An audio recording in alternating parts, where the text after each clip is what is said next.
Everything that is not Christ, it doesn't matter how loud it is, they always die down. Only that which is Christ is eternal. And how do you know that which is Christ? It is love. Love is patient. Love is kind. Even when you begin to know certain truth, if it is God, it will not bet arrogance. I said it will not bet arrogance. The truth of God does not disunite the body. It doesn't. I said it doesn't. Now let me say this to you. Look up. While you were in primary school, when you started learning simple arithmetic,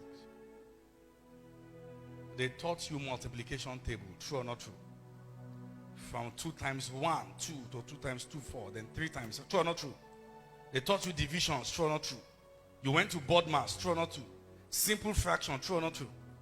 And as you got to secondary school, you start doing indices, simultaneous equation, logarithm, Pythagoras theorem, geometries and the likes. True or not true? Why didn't you go back and say my teachers in primary school didn't know anything apart from the multi-addition table? Why is it in Christianity you go back when you begin to get some depth and now go back to those who taught you Sunday school in the early days and say they are not deep? Is it not clear to you that God allowed them to give you curriculum based on your level of maturity? That if you know what you claim to be knowing, you'll be humble in the knowledge. That there are things you should not be exposed to until you are enlarged. And God brings certain teachers to fill that in. And it doesn't mean those who started with you didn't know them. You know, somebody can be saying and say, the pastor doesn't know Greek and Hebrew word. Doesn't know Greek and Hebrew. If Greek and Hebrew is the life, all Greeks should be saved. All. Humble yourself. The calling that is hot now can vaporize if arrogance set in. Humble yourself. There's nothing God wants to do with you that he has not done before. And after you, many more will rise in your place. That's the humility with which we do the calling, with which we prosecute the calling. Will there be questions? Yes. You see, it is a sign of low self-esteem to know something and believe nobody else knows it.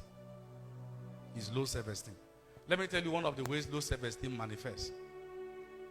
When you don't feel good about yourself and a level of knowledge comes, you will soak it in.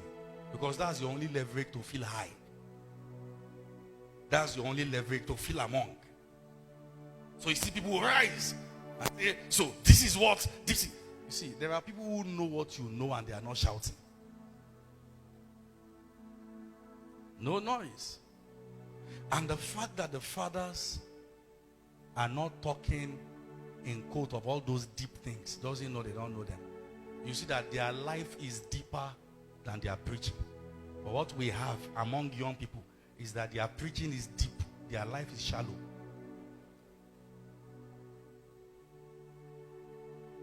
Huh? Deep folks, but no manifestation, no experience. They know better than Kumuyi, but they don't win more than 5 souls in a year. They spend the bulk of time arguing about what they know better. My God, don't let the devil waste your life. Don't let the devil waste your existence. Check the quality of the knowledge. Does it bet humility? Is it coming with love? Is it coming with understanding of the body?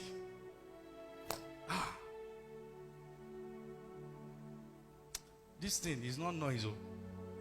If you are going to run marathon race, those who have finished are not usually those that are ahead at the beginning.